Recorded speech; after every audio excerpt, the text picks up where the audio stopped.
You are listening to the We Are West Ham podcast, and we're back after the international break ahead of, I probably can say, the biggest game of the season for lots of fans, really. We've had a few years of focusing on bigger and better things like European football and actually doing well in the league. But it feels like we've fallen back to the old days when all we've got to look forward to are away games. And home games, to be fair, against our bitter rivals, Tottenham Hotspur. And joining us on the We Are West Ham podcast to have a look ahead to Saturday's lunchtime kickoff at the Tottenham Hotspur Stadium, or New White Hart Lane. I don't know why people aren't allowed to call it that. It's Ricky Sachs from The Last Word on Spurs. Ricky, great to have you with us. Thanks for joining us on the podcast. How are you feeling about this game? Because, you know, Tottenham fans are always quick to tell us it's our cup final, and the last few seasons it was sort of easy to argue against that when we were actually doing some interesting stuff elsewhere. Unfortunately, I fear you might be right. How are you feeling about the fixture?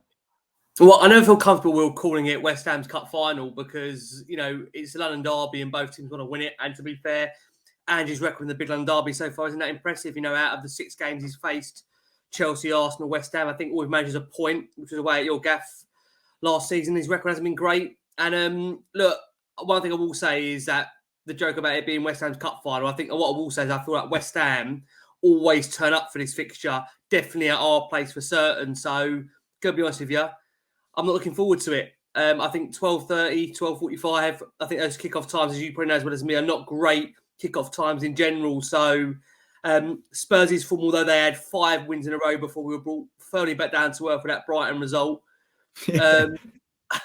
It can work 2 ways. It could be the perfect game to come back to. It could be the worst, depending on how the result goes. So I know many fans are excited about the prospect of Spurs finally beating West Ham under Ange, but I think there is that niggling concern that for West Ham and Lopetegui, this is a real opportunity to get their season back on track. And to be fair, for Lopetegui, this is a real opportunity to earn some real credit in the bank with the fans. I know he's not had the most easiest start so far, so there's no better way of getting some credit in the bank by beating Tottenham.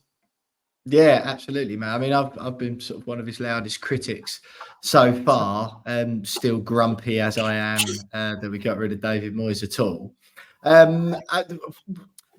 Just talk to me then a little bit about your feelings generally about Ange, because it's really hard to gauge. You listen to some Tottenham fans and sort of wider fans and pundits who say the gloss appears to have come off already, and then I speak to a few of my Tottenham mates who say don't listen to all that. You know, it's just not as bad as it has been previously, particularly under Mourinho, and they still kind of like what's going on, and they buy into the sort of Ange myth, as I've been calling it. Well, where do you sit? It's somewhere probably in the middle of that, Will, to be honest with you. I've got to be able to say that, look, I think when you look back at the start to last season, where at this time Tottenham was sitting in the dizzying heights of top, and everyone was getting away. We won the league in October, and it was firmly over by December. The reality is that we had an unbelievable start to the season under Ange, and I think we've just not been able to get back to the dizzying heights of those first 10 games of last season for a number of reasons, obviously injuries being one of the key ones, but I think, you know, Andy's still trying to get to know his best team. And I think the reality is that Spurs do play with such a abrasive high line that teams do obviously counter on that and obviously have played into that to some degree. And we haven't quite really got back to the measures of that first part of last season. I think, look, from a perspective of a manager, I think he talks really well. I think his morals are in place. I think his values are in place.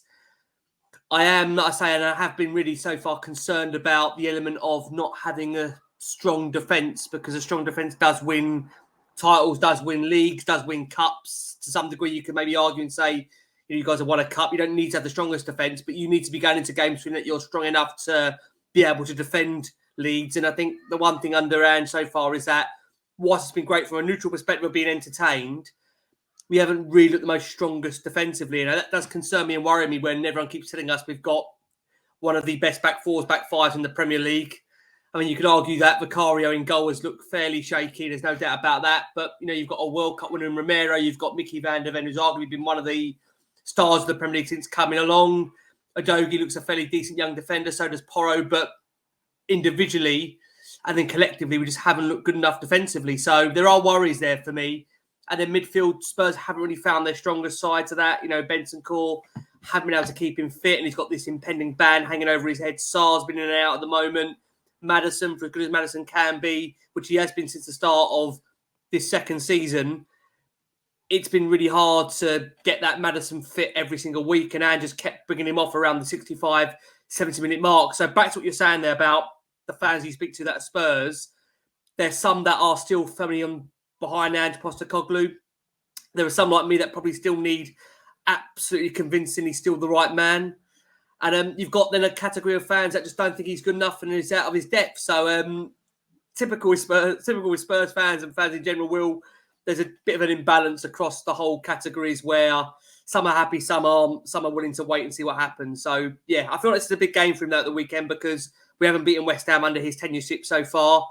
And I think he needs to kind of give fans the idea and feeling that we are firmly still on the right track, and beating West Ham would, I think, settle down some of the restless natives. Well, yeah. Where do you? I think it's so interesting, Ricky, right? Because the Ange Postecoglou is kind of the poster boy for what all of the really abrasive, that's a great word from you, the abrasive Moyes outers, right? That we had last season, despite the fact he's our best manager of the modern era and in our top 3 of all time, success-wise. Ange Postecoglou sort of represents the type of football that lots of West Ham fans and fans of other clubs, I'm sure, think they want, particularly when they've got a more defensively minded manager or counter-attacking manager who doesn't like possession that much, which is David Moyes. Under Nuno and Jose, Tottenham fans were with very similar mindsets with some of our section of our fan bases thinking there's a style of play our clubs should be playing, right? Now, you've mentioned it there, the fact that, and it's undeniable, that any successful team ever has also had a really strong defence and really difficult to score goals against, as well as, in fact, they're rarely just these attacking, free-for-all, go-for-it, gung-ho sides. Where do you strike the balance at the moment? Are there fans who are just not really that bothered if you concede a few and are just happy to sit there and watch Tottenham, like Brighton, great example, right? You go 2-0 up, lose 3-2. Some fans go, but it's entertaining, because you have to find the balance, don't you? How does that sort of sit with fans, or you in particular? Yeah, it doesn't sit with me very well because I want to win games. So, I mean, look, whilst I'd love to always be an entertaining brand of football, part of it to me is that, I want to see results at the end of the day. So, it can be as entertaining as you want, but if we're not winning games and I'm not happy as a fan. I think the one thing when you look at, I hate to say this, again, you look at someone like David Moyes, is that you always knew you were going to come up against a manager that was quite set his team up hard to beat. And I look at Spurs under Ange, we no disrespect, that you're going to always get chances. And the thing is, if West Ham come to Spurs and they hang in there on the counter press, they will get an opportunity. They will get a goal because Spurs defensively are not strong enough to keep West Ham out. And I'm sure West Ham, like they did last season as well, look at Vicario as a goalkeeper and can see that he's really susceptible to having pressure put on him from crosses. He conceded one from a direct corner during the week for Italy on his competitive debut. And West Ham almost certainly, I think, look at that and want to 100% use that as an advantage. And David Moyes did that last season. I think we saw it at the time. So the reality is that, listen, it's great having attacking football, but you've got to be winning games. And the thing is with Ange, look, I got to say it wasn't easy for him. He came into the football club. He lost Harry Kane on the eve of the season, the day before it. He's completely changed the playing style, which again, you give him credit for. That's not an easy thing to do and to kind of program that into the players. But at the same time, you've got to get results. And, I think this is the thing with Tottenham. I know there's some, but I watched a clip actually during the week. I think a Paddy Power advert where they squared up like a West Ham and a Tottenham fan. Yeah, I saw that. You just think you're bigger than what you are. They're both pointing at each other. And the reality is that, both teams or both fan bases have a kind of philosophy on the way they want to play. But let's be honest about it, Will, the be and end all is the results. That's all we care about. I don't think you cared about the way in which you won the Conference League. The key thing was winning a trophy, and you won a trophy. Yeah.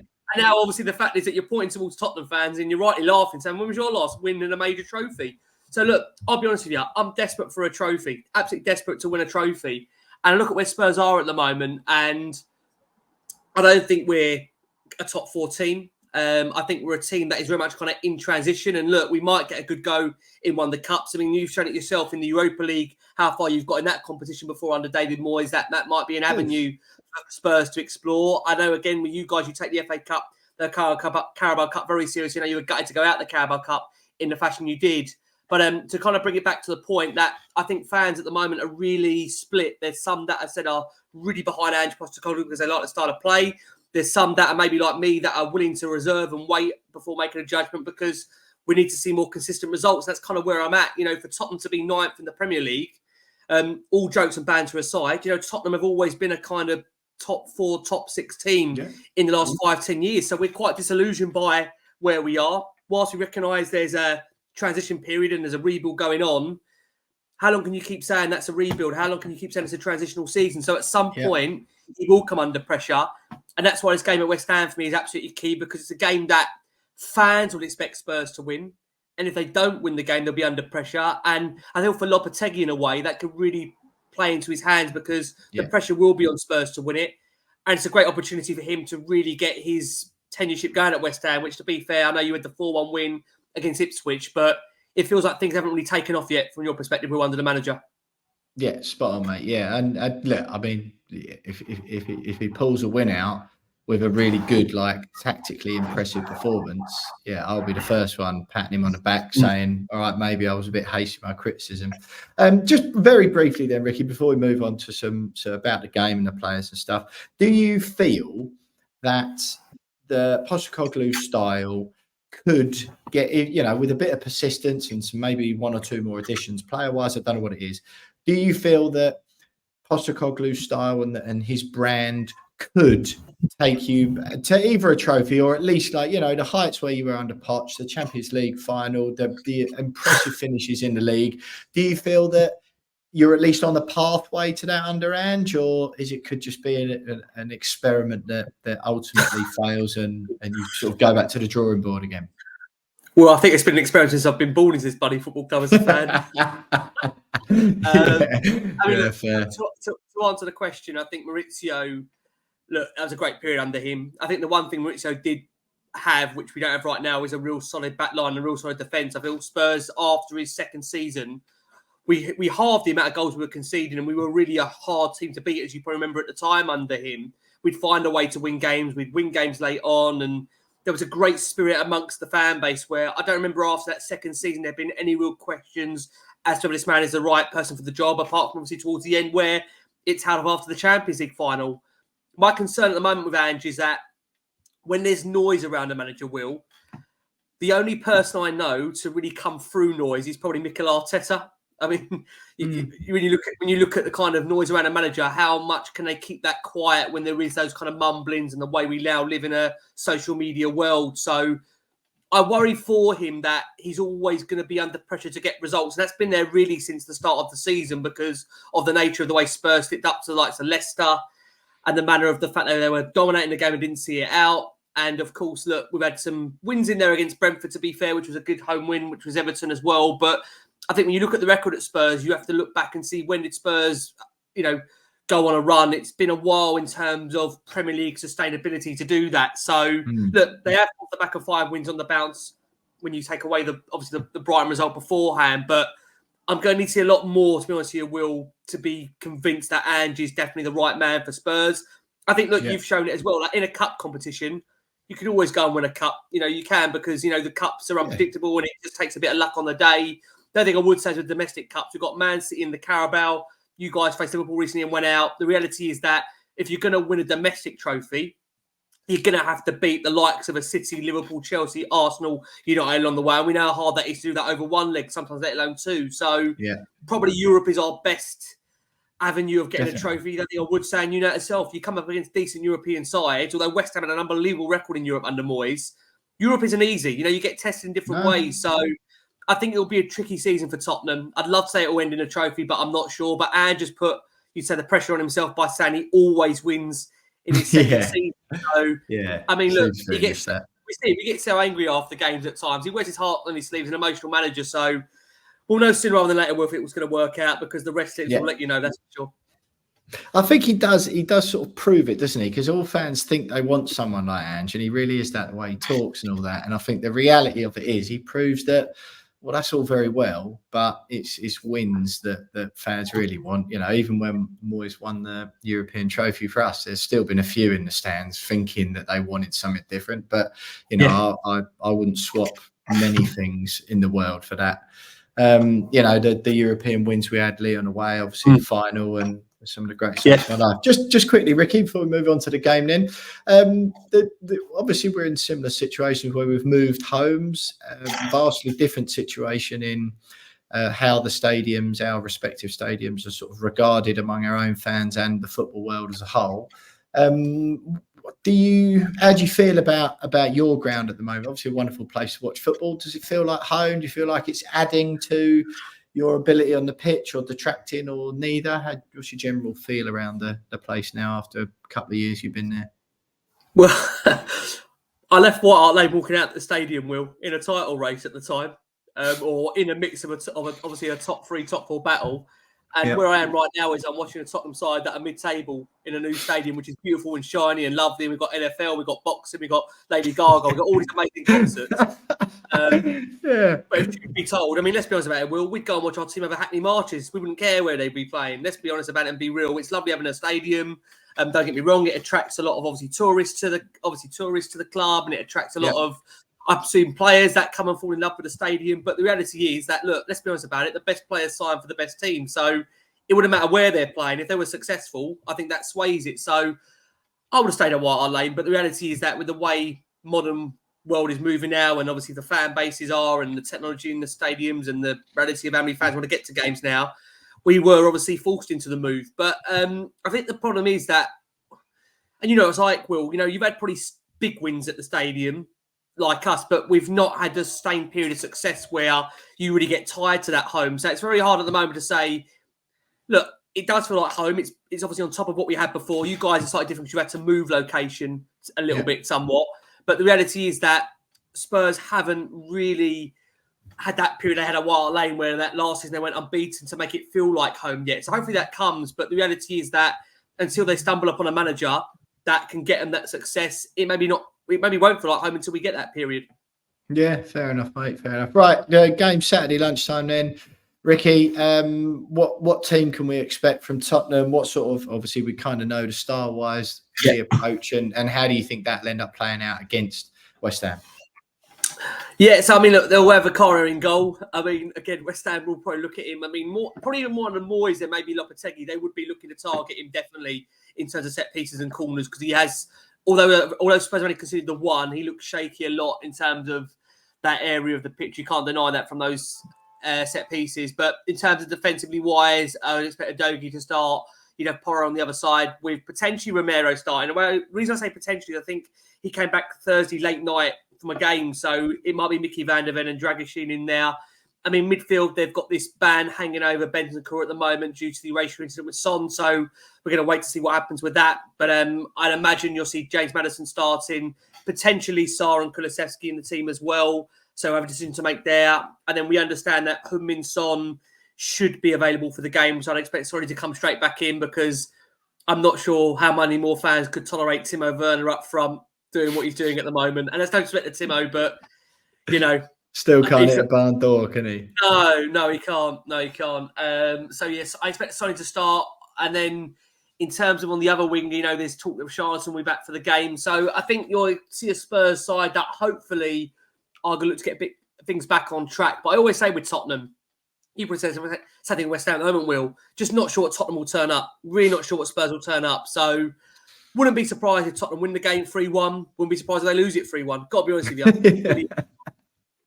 Yeah, well, you said a little bit more. It's actually quite heartening to hear that you're not looking forward to the game either, because I am borderline dreading it. I'll be making my way up there, cheering the boys on in the away end. But yeah, I'm, you know, every now and then, we've spoke before, Ricky, but like Tottenham, West Ham, if you take a sample of 10 games, right, there's usually 6 absolute zingers, right? Proper 7-goal thrillers or whatever.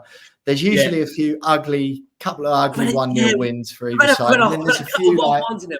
Awful. We've had some some awful. But like proper forgettable ones. But then there's normally a few like where Tottenham give us an absolute slapping as well. Like, Yeah. We don't normally get many of them. I know we had the Ravel Morrison game. That's a long time ago now. But yeah, we don't normally give you a proper hide, but you do. And I've just got a horrible feeling this weekend might be one of them. Unless Lopetegui, I haven't got at the moment, Will. I mean, I I might change my mind towards kickoff, but I haven't got a feeling like that. I feel like it will be quite a cagey encounter because Lopetegui will not have West Ham play out from the back. I think he will look at it and think, you know what? As I said to you earlier, if we can hang in there, Spurs will give us an opportunity and will get us a goal. And that's what West Ham will really pry on. So that's my worry. And I mean, Ange will be, as always, not say all out attack, but the emphasis will be on attacking, which then gives West Ham the space in behind. So, yeah, really concerned. Who knows? Anyway, look, Ricky, absolutely brilliant having you on the We Are West Ham podcast. I'm looking forward to the game, regardless. A game against Spurs is always exciting. There are always good occasions in whatever tournament or competition or whatever they're played in. So, thanks for coming on the podcast. Thanks, everyone, for listening at home. Follow us on socials. You know where to go at. We are _West Ham on Twitter. We are West Ham Pod on Insta. Email us. We are West Ham Pod @gmail.com. Subscribe to the YouTube channel. Buy us a pint at buymeacoffee.com/We Are West Ham if you want. That's Ricky Sachs from Last Word on Spurs. Me and Jonesy will be back with the usual reaction podcast next Monday or Tuesday after West Ham against Tottenham, Saturday lunchtime, Tottenham Hotspur Stadium. Thanks for listening, everyone. Up the Hammers, West Ham are massive, and we'll speak to you next week.